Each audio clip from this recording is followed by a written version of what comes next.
আরে কেঁদো না, কেঁদে কি করবে বলো? ডাক্তার আমাকে তো জবাব দিয়ে দিয়েছে, এমন মারণ রোগ হয়েছে আমার, জানোই তো আমি আর বাঁচবো না, কাঁদতে হবে না। শোনো, আমি যখন থাকবো না তখন তুমি একটা বিয়ে করবে আবার।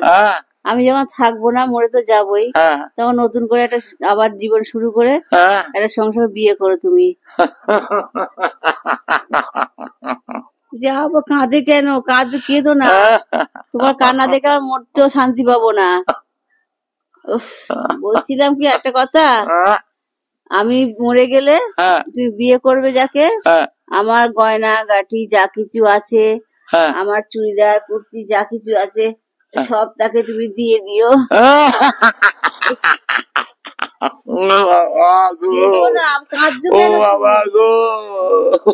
আমি ওই জন্য কাঁদছি না। কি জন্য কাঁদছো? তোমার ওই চুড়িদার কুর্তি জুলির হবে না।